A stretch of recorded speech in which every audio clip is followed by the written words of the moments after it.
Vous écoutez Bookonomicon, le podcast de vos prochaines lectures.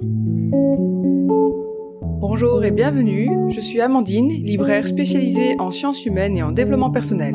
Dans ce podcast, je vais vous parler de mes passions, le livre bien évidemment, mais surtout les livres de psychologie, pop culture, philosophie, les livres sur le féminisme, sur l'écologie et aussi sur les chats. Venez, je vous emmène.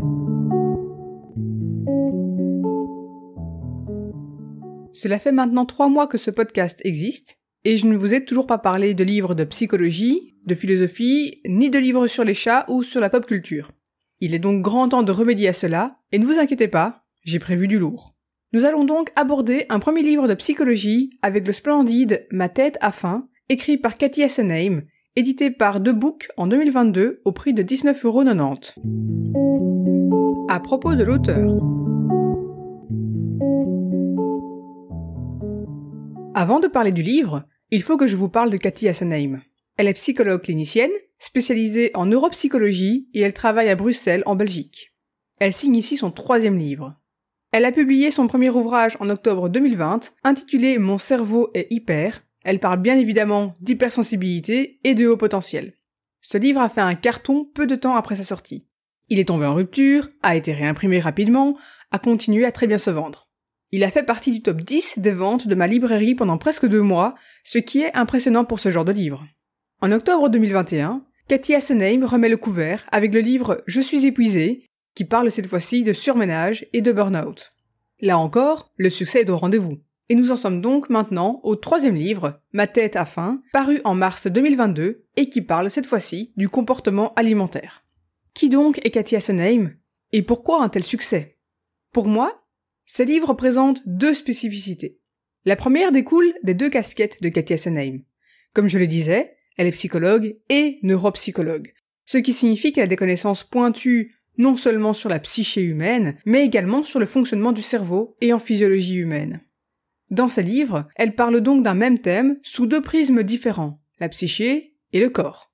Nous vivons dans une société surspécialisée, où tout est séparé, cloisonné. Il y a les psys pour la santé mentale et les médecins pour la santé physique.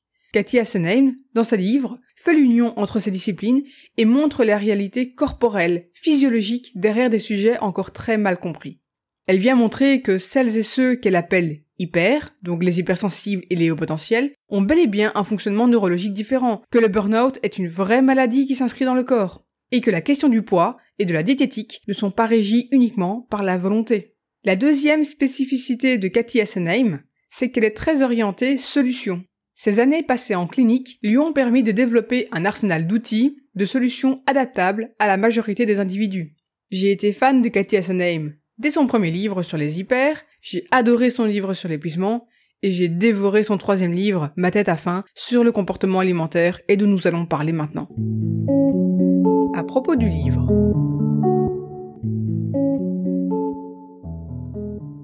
Cathy Assenheim commence le livre en précisant bien qu'elle n'est ni médecin, ni nutritionniste. Le livre ne remplace pas un avis médical et n'est pas un énième manuel de régime ou de diététique. Mais alors, de quoi nous parle-t-elle? Eh bien, d'abord, elle explique les mécanismes de la faim et du surpoids. C'est quoi avoir faim? C'est quoi la satiété? En filigrane, elle nous parle aussi de culpabilité. Manger est parfaitement naturel, nous en avons besoin pour survivre. Mais il est dommage de constater qu'un acte aussi banal peut susciter autant d'émotions négatives. Culpabilité quand on craque, entre guillemets, baisse de l'estime de soi, jugement envers soi-même, mais également de la part de l'entourage. Il s'agit d'une spirale infernale dans laquelle un individu peut s'enfermer pendant des années. Cathy Assenheim vient démonter les mythes en matière de ce qu'on appelle communément les régimes. En science, on parle plutôt de restrictions alimentaires. Ces restrictions alimentaires font grossir. La preuve en est dans les chiffres. Dans l'année suivant une restriction alimentaire, 80% des personnes concernées ont non seulement repris le poids perdu, mais souvent en ont gagné davantage. Dans les 5 ans suivant ce régime, le chiffre passe de 80 à 95%. En gros, sur 5 ans, la restriction alimentaire ne fonctionne que pour une personne sur 20. Et encore, je dis que ça fonctionne, mais il faudrait analyser la santé des 5% restants. Mais soit. Ok, Cathy Assenheim déconstruit donc beaucoup de choses qui clairement ne fonctionnent pas. Mais alors, que peut-on faire? Eh bien, l'autrice nous invite à nous reconnecter à nos sensations, à nous observer. à reconnaître la vraie faim quand elle est là, à apprendre à la dissocier des habitudes, je mange car il est midi, de la nourriture doudou, je mange car j'ai passé une sale journée, ou encore des pulsions sucrées, mon corps me réclame du sucre, et du coup je m'enfile le pot de Nutella. Un concept que j'ai trouvé intéressant, c'est la notion de faim intellectuelle. La faim intellectuelle, ce sont toutes ces croyances, qu'elles soient erronées ou non, en matière d'alimentation, et qui viennent se mettre entre nos sensations et nos prises alimentaires. Les phrases type « il faut manger le matin car c'est le repas le plus important »,« il faut éviter les féculents le soir car ça fait grossir »,« il faut manger les produits laitiers tous les jours pour le calcium », etc. Il est intéressant de constater que de toute l'histoire de l'humanité, la population n'a jamais été aussi bien informée en matière de nutrition et n'a jamais été autant en surpoids ou diabétique. Ça fera peut-être bondir les Hermione Granger parmi vous, mais de toute évidence, accumuler des connaissances théoriques ne sert à rien quand il s'agit de rester en bonne santé. Et en soi, c'est plutôt logique. Notre corps est unique, ce qui signifie qu'il a des besoins uniques et que nous ferions mieux de l'écouter au lieu d'essayer de l'étouffer au nom de croyances alimentaires soi-disant universelles. Cathy Assenheim a décocté un programme en 4 semaines pour reprogrammer nos comportements alimentaires. Ce qui est intéressant, c'est que la première semaine, il ne faut rien changer. Elle demande simplement de s'observer, de se demander, avant chaque prise alimentaire, si on a bien faim. Que la réponse soit oui ou non, on ne change rien au comportement. Cette première semaine est d'une importance capitale pour se reconnecter à ses sensations. Pour les 3 semaines suivantes, elle développe plusieurs outils pour apprendre à écouter son corps et ses besoins. Mon passage préféré, c'est quand elle parle d'une de ses patientes qui a systématiquement des pulsions sucrées en rentrant du travail. Cathy Assenheim a fait ce qu'on appelle en psychothérapie une prescription du symptôme. La patiente se plaint de ne pas pouvoir s'empêcher de manger du sucre après le travail. Eh bien, qu'elle le fasse, mais pas n'importe comment. Ainsi, Cathy Assenheim l'a invitée à passer dans une boulangerie tous les jours en rentrant du travail et à prendre ce qui lui faisait le plus envie. En faisant cela, elle lève le poids de la culpabilité qui pèse sur cette patiente et elle s'assure que ce qu'elle mange, quand bien même fort sucré, soit de meilleure qualité que les produits sucrés industriels. De plus, elle émet une autre condition, que la prochaine prise alimentaire ne se fasse qu'à condition d'avoir faim. Autrement dit, une fois cette pulsion assouvie, la patiente devra attendre d'avoir faim avant de remanger. Pour avoir moi-même utilisé à plusieurs reprises la prescription du symptôme en thérapie, je peux vous assurer que ses effets sont magiques. Au lieu de diaboliser le symptôme, on lui donne une place, tout en l'encadrant un minimum, et ce afin de pouvoir, finalement, mieux le contrôler. À qui je recommande ce livre ? Je recommande vivement ce livre à tous les professionnels travaillant autour des questions de santé, de poids et ou de nutrition. En dehors de cela, ce livre intéressera quiconque se pose des questions concernant ces différentes thématiques. Si vous souhaitez rétablir une relation saine avec votre alimentation, c'est clairement le livre à lire. De plus, si vous connaissez des gens, des femmes bien souvent, qui enchaînent régime sur régime tout au long de l'année, cela peut être un magnifique cadeau à offrir afin de mettre un stop à ces comportements destructeurs. Bien évidemment, s'il y a un vrai trouble du comportement alimentaire, le livre ne suffira peut-être pas. Il faudra passer par une prise en charge auprès de professionnels. Mais au moins, la lecture de cet ouvrage pourra ouvrir une porte, provoquer un déclic. À propos de l'éditeur. Quand on parle des éditions de Book, il y a en fait un catalogue qui se divise en 2. Il y a 2 books pour tout ce qui est parascolaire à l'école primaire et secondaire, et puis il y a 2 books supérieurs pour les livres ayant un niveau d'avantage universitaire ou les livres tout public adultes.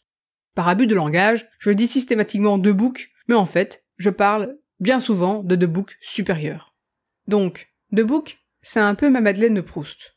C'est un éditeur qui s'est beaucoup fait connaître par rapport à ses livres de psychologie. Et ayant étudié la psychologie à l'université, forcément, c'est l'éditeur qui m'a accompagné durant mes 5 années d'études. Dans leurs autrices-auteurs, il y a beaucoup de mes anciens professeurs, ce qui me replonge à chaque fois dans mes souvenirs. Puis, devenu psychologue, leur magnifique collection Carrefour des psychothérapies m'a beaucoup aidé, m'a donné des clés, des pistes de réflexion, des choses à mettre en place avec mes patients. S'il y a parmi vous des psychologues, travailleurs sociaux, thérapeutes quelconques, je ne peux d'ailleurs que vous conseiller vivement cette collection. J'ai mis le lien dans la description. Vous l'aurez compris, j'aime The Book. En plus, c'est un des rares éditeurs qui soit belge, donc ça se fête. Bref, The Book est donc un éditeur incontournable en psychologie, mais pas que. D'une manière générale, c'est un éditeur universitaire qualitatif qui a su développer son catalogue au fil des années. Actuellement, ils ont énormément de livres notamment en sciences exactes, finance et gestion, informatique, langue française et pédagogie. Ils sont donc très présents au rayon des sciences humaines et sciences en général, et vraiment, c'est un éditeur que je ne peux que vous recommander. Pourquoi parler de ce livre ? Le comportement alimentaire est une thématique qui m'intéresse depuis bien longtemps. J'ai grandi avec une mère qui enchaînait régime sur régime, et donc frustration sur frustration, entre espoir d'un nouveau régime miracle et déception quand il ne tient pas ses promesses. En dehors de ma mère, force est de constater que la question du poids est omniprésente chez beaucoup, et surtout chez les femmes.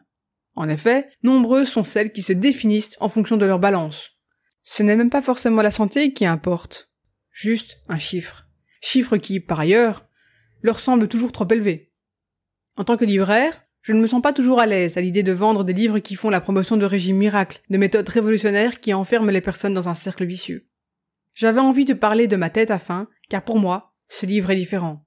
Il ne vend rien de miraculeux. Cathy Assenheim ne vous dit pas ce que vous devez manger, en quelle quantité et à quelle heure.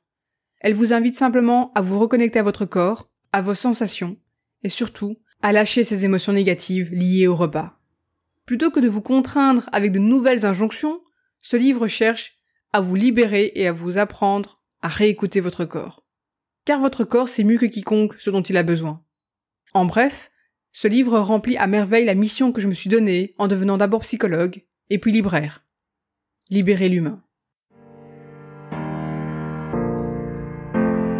Ce livre a titillé votre intérêt ? Vous trouverez toutes les références dans le descriptif pour aller le dénicher en bibliothèque ou en librairie. Et si je peux me permettre, n'oubliez pas la célèbre formule de B.A. Johnson, acheter, c'est voter. Privilégiez une librairie indépendante à Amazon, vous ferez vivre une équipe de libraires passionnés du livre. Si vous avez des commentaires, des suggestions, des remarques, vous pouvez me contacter et me suivre sur Facebook, Instagram et sur YouTube. C'était Amandine pour le Bookonomicon. À dans 2 semaines.